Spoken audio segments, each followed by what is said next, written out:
Reactor. Nakaka-proud lang na yung idol ng mga ito. Hi guys! Welcome back to my channel, Trending Pia po. Ayan, bago natin start ang ating reaction video, pasalamatan muna natin sa Lord sa napakagandang araw. At syempre guys, ayan, pasalamatan natin may-ari ng video. Ayan, video ko pala yan. Kung ako pala yan, ako yung dumating ng Dibo ni Viviance. Grabe guys, talagang hindi ko mapigilan ang tili at tuwa sa kanilang dalawa. Grabe, talaga nga naman. Panoorin natin guys, talagang nagkaaminan. Tingnan nyo. Sa kanya, turo mo. Seryoso naman ito. Kung kanino daw ni Beyonce gusto magpakasal, sa kanya. Sa kanya talaga. Ay.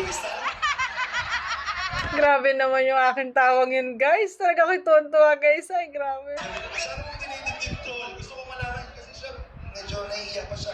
Ikaw, seryoso ka ba? Tinatanong pa ba yan? Oh, di ba nga naman? Tinatanong pa ba yan? Siyempre, seryosong seryoso si Kalinga Edo. Seryoso? Seryoso?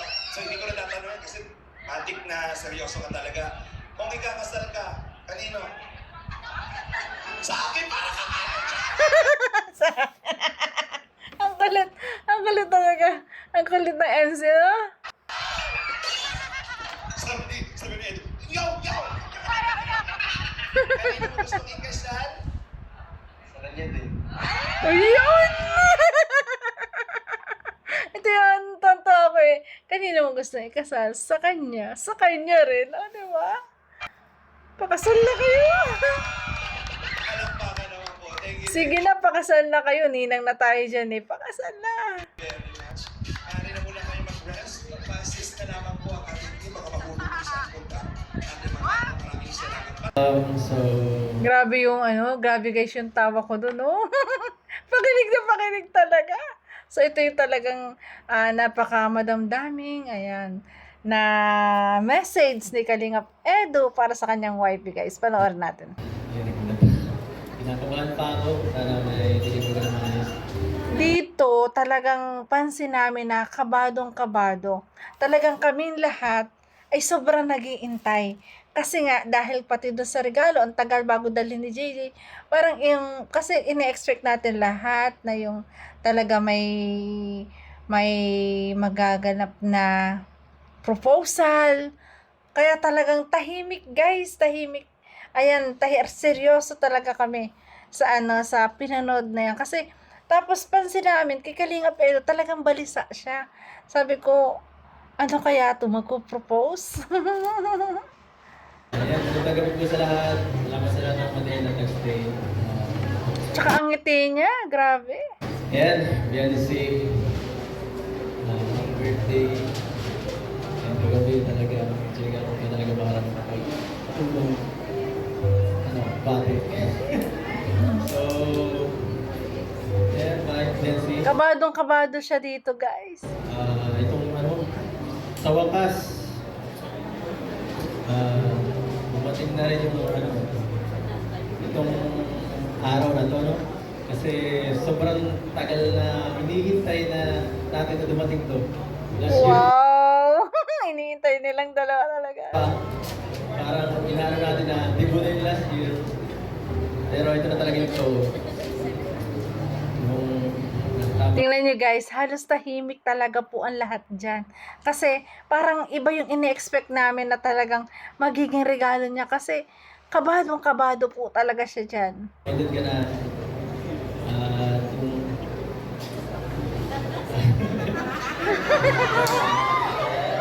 At si Beyonce, parang kinakabahan din siya na pwedeng kung ano ba yung ibibigay na yun ni Kalingap Edo.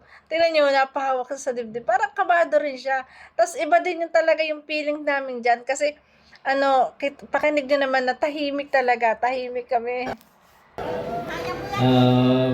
Kaya mo yan, Edo. Talaga niya. Ayo. Yan, sa journey mo dito sa Kalingap, grabe sobrang daming nangyari. May maganda, may mga pangit na times, pero yan.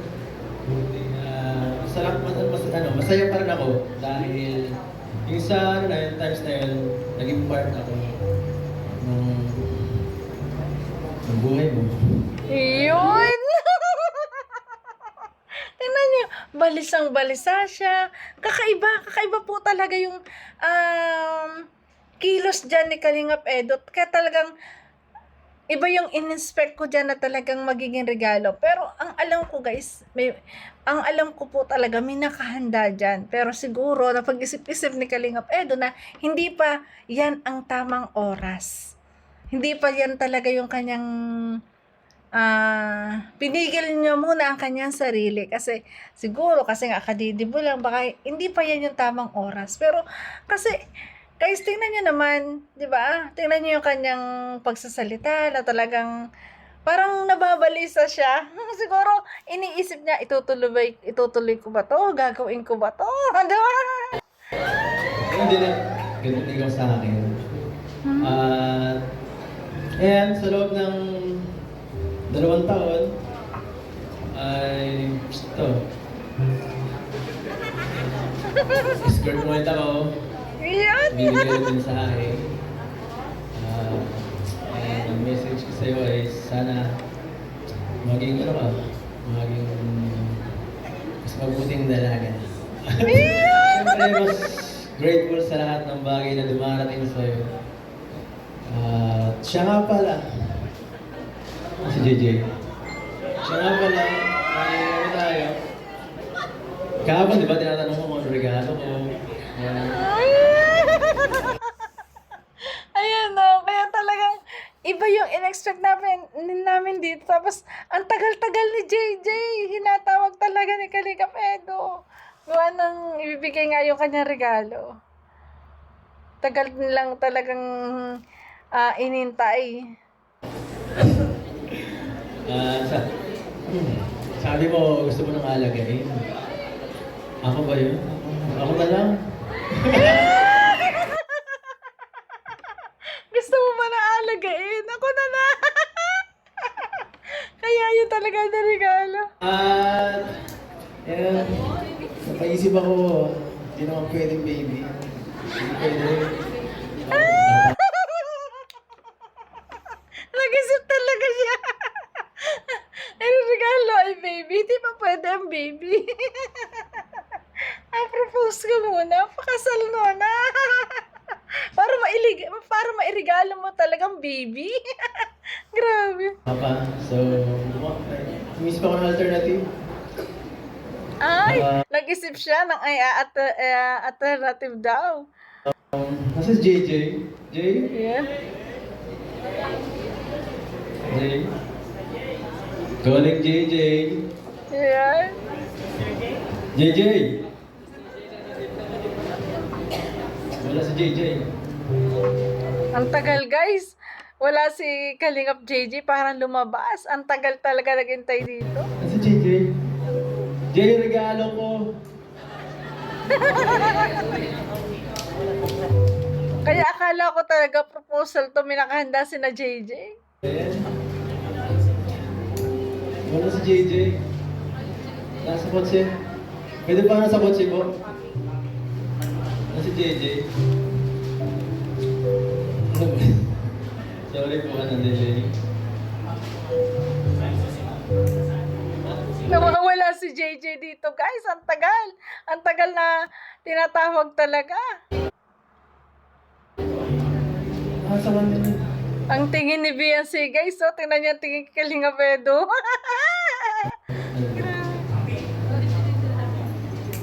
Jay?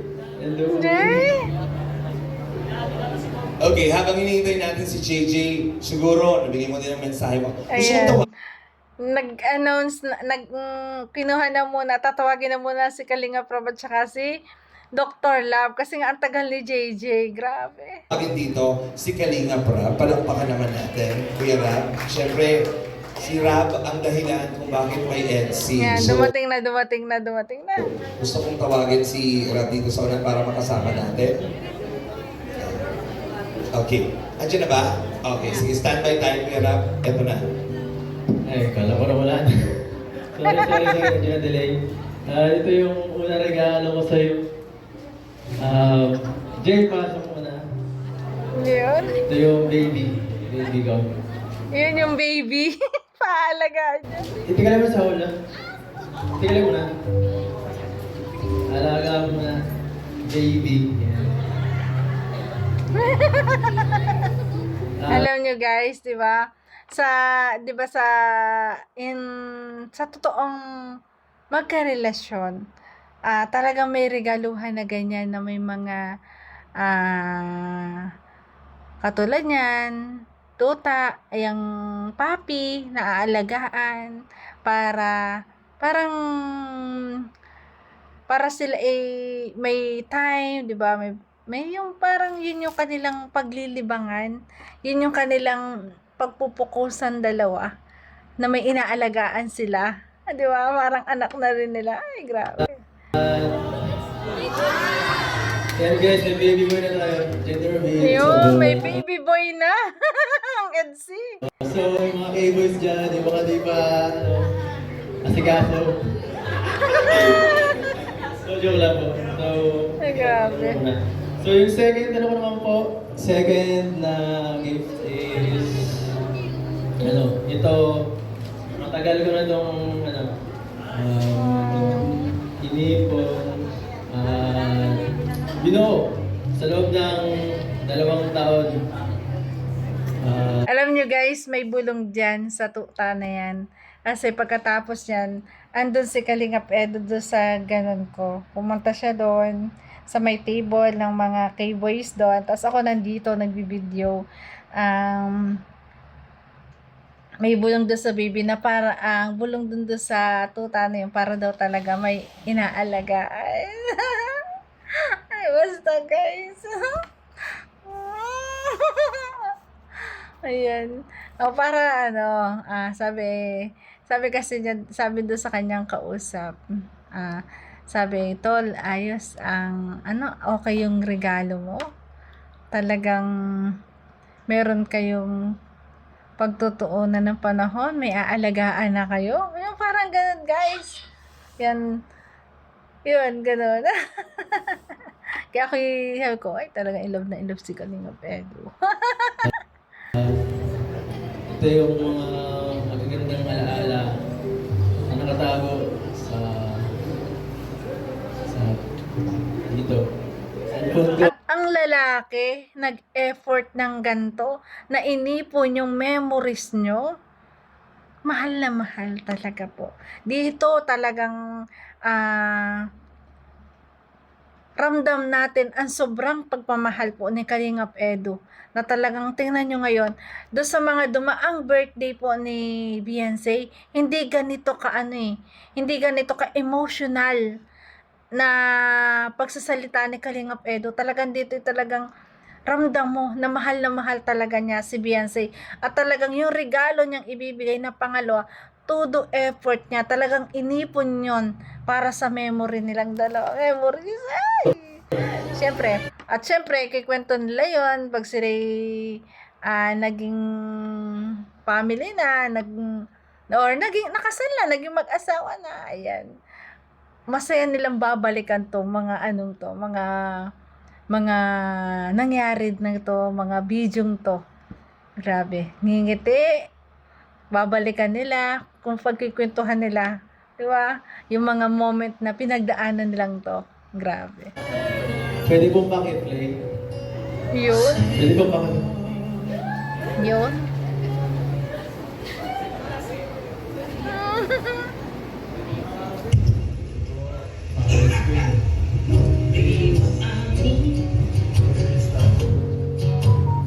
Yan. Yung mga moment na hindi makakalimutan ni Kalingap Edo na isang babaeng dumating sa buhay niya na talagang minahal niya ng totoo. Para kasi, yun kasi yung aking nararamdaman dun guys eh.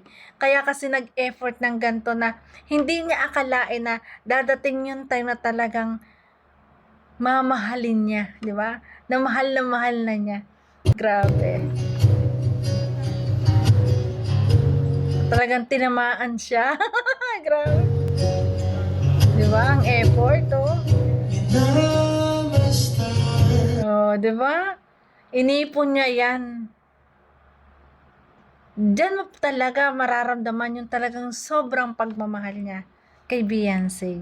Di ba? Na talagang real, totoong totoo ang EDC. Ito yung patunay guys talaga. Di ba?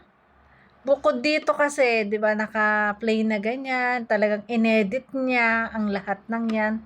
Meron pang meron pang ginawa siyang album. Di ba? Todo effort.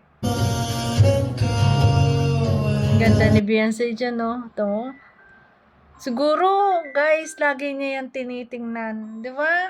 Yung mga pictures na yan, na talaga napaka-memorable sa kanya. At syempre, 'di ba? Yan yung mga features na sobrang memory na sobrang nagbigay sa kanya na napakagandang memories. Oh, 'di ba?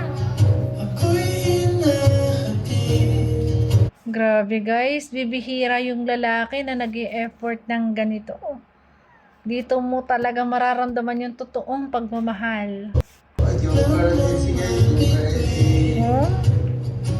O, di ba? Nakaipon sa kanyang lahat. Palawan nila, no? Grabe. No? Kaya silang dalawa. Nila together Ayan, grabe. sa kanilang mga ganap. I-treasure mo yan, grabe. Happy? Di ba? Kilig na kilig dyan. Siyempre, si Beyonce. Ikaw ba naman, yung lalaki, yung dati na crush mo lang. Ngayon, ito na, nagmamahal na sa'yo. Yung effort talaga, kakaiba, di ba? Ano naramdaman mo? Kinikilig. Kinikilig! ang cute naman, kinikilig talaga. Ayun tayo eh. Ayun Konti na tayo lang. eh. Konti na lang ba? Ano ba? Ano bang meron na? Guys. Nararamdaman mo na? Na-in love ka ba talaga? Siyempre, pamasaya ako na kaming dalawa. Ay, Masaya ako na kaming dalawa. O, di ba? Yun na yun. Alam na this. Di ba? Grabe. Nadulas talaga. Ay, grabe. ay, minanalagi ko kayo. Okay, sinabi niya na po alam niyo. Masaya na po na silang dalawa na. Palakpakan po na. Yes. Masaya na tayo na silang dalawa na. Di ba? Okay. Para hindi na po tayo matagalan pa. Ayan, meron na kayong baby. Pero si Kalingap Edo talagang, alam ko guys, ramdam ko na talagang meron na talagang relasyon silang dalawa. 'Di ba? Alam natin at nararamdaman natin na talagang sila na yan. Kasi tingnan nyo naman ang effort, kakaiba talaga. Ang effort na ginawang ito ni Kalingap Edo ay effort ng isang boyfriend. 'Di ba? Na talagang yung regalo, yung ginawa niyang regalo na talagang ginawa hindi basta-basta na hindi mababayaran ng pera, na talagang siya mismo ang nag-effort, na yun din yung ginawa ni Beyonce nung mga nakaraan na gumawa din siya ng regalo kay Kalingap Edo na mga memories din, na parang ganun na nung mga panahong yun na talaga nai-inlove na rin si Beyonce kay Kalingap Edo, na talagang ganun din siya mag-effort. Binalik ngayon ni Kalingap Edo kasi ganun na rin ang nararamdaman, na talagang mahal na nila ang isa't isa, 'di ba? Kaya ang EDC ay real na real po talaga. Kasi alam ko guys na talagang may kakaiba pa pang pwedeng mangyari ng mga time na yan, pero hindi nangyari kasi siguro hahanap ng the best time, the right time. Di ba? Yun, bulong. Ano yung baby boy? Tama? Anong pangalan yan? Ha? Wala pa. May pangalan ka na ba sa dog mo? May baby boy na sila. Pangalan mo Alvin? Ano? Aso? Tawagin natin yung dalawang special na tao. Si Kuya Ayan, di ba? Grabe. Ramdam natin ang pagmamahal ni Kalingap Edo. nakakatuwa po na ganon talaga siya nag-e-effort sa babaeng talagang mahal na mahal niya. Napakaswerte ni Bibi Beyonce kay Kalingap Edo at pag ganon din naman si Edo kay Beyonce. Kasi si Beyonce na talagang siya rin lang naman ang mamahalin. Siya lang din ang minamahal at siya rin ang gusto niyang pakasalan sa tamang panahon. Parehas naman silang dalawa. Gusto nilang silang dalawa kaya pakasal na kayo. Pwede na. Para sa akin naman, pwede na. Oo, talaga na iniisip na iba na gusto mo na makatapos ng pag-aaral. Achieve na ni Beyonce na nakatulong na sa kanyang pamilya. Okay na siya ay mag-asawa para sa akin kasi kaya naman siyang buhayin ni Kalingap Edo at may bahay na naman ang kanyang pamilya at pwede na naman sila pwede na silang bumuo ng pamilya at na magkasama at tapos habang nag-aaral si Beyonce, pwede rin naman. Pero para sa iba naman, ang suggestion ng iba, makatapos muna ng pag-aaral bilang isang magulang, ganun po talaga. Pero, syempre, di ba, sa dami na nangyayari, sa dami ng mas maganda yung maging talagang kayo na, patunayan nyo na. Kasi alam naman natin at ramdam naman natin na talagang mahal na mahal nila ang isa't isa. At kaya naman siyang buhay ni Kalingap Edo. At pwede naman silang siya naman, makakatapos naman siya ng pag-aaral. Di ba? Makakatapos din naman siya ng pag-aaral. Kahit magpakasal na sila kasi, syempre, di ba, nasa tamang, tamang, tawag doon, pag nagpakasal sila, tamang pag-uusap lang nila kung papaano ang pag-aaral, ganyan, pag-uusapan nila. At alam ko naman na mapapag-usapan nyo ng ayos at magagawa nila ng ayos na magkasama. Kasi mas guys, mas masarap kasi na talagang magpakasal na sila. Pero, may opinion lang. Sa iba, okay, magalit sa akin. Baka magalit na sa akin na nangunguna pa ako. Pero, nararamdaman ko kasi na talagang mahal nila isa't isa. Na gusto nila na lagi silang magkasama, lalo si Kalingap Edo, ramdam ko na mahal na talaga si Beyonce. Kasi tingnan niyo yung effort, guys. Di ba? Yung effort niya, tapos iba na talaga ngayon, yung nakikita kay Kalingap Edo, iba na talaga siya, na kung nandyan lang kayo, yung tense niya, na parang may gusto pa siyang ibigay na, siguro, mahanap pa siya ng tamang time, di ba? So, yun. Ayan, ang gulo ba? Naguguluhan ba kayo sinasabi ko? Basta, sana dumating yung time na talagang matagal pa kasi pa naman kung pag-graduate pa, dumating na yung time na sana magpakasal na silang dalawa. Kaya naman nila yan. Di ba? Sa tulong ng mga viewers, ng mga sponsor, ayan, magagawa naman nilang isang magandang pamilya at alam ko na talagang si Kalingap Edo naman may kapagawa na rin yung parang mag-iipon na rin siguro sana dumating na yung time na yun. Ang gulo-gulo ko, ay gusto ko lang naman talaga makasal na sila. Kahit huwag kayong magalit sa akin guys kasi sa Kalingap Edo naman nasa tamang nasa tamang edad na, di ba? At alam ko na magiging sila rin naman yan. Mas maganda kasi guys na magkaroon ng pamilya yung bata pa para mga anak mo, kaedad mo lang, katulad ko guys, ang mga anak ko, ang aking panganay, hindi sa pagmamalaki guys aking anak na panganay nasa Amerika, isa nasa Australia, para lang kaming guys, magkakapatid. Para lang kami magkakapatid. Mas maganda kasi yung ganun. Kaysa doon sa medyo maedad ka na magkaroon ng pamilya at mag-anak, di ba? Mas masarap yung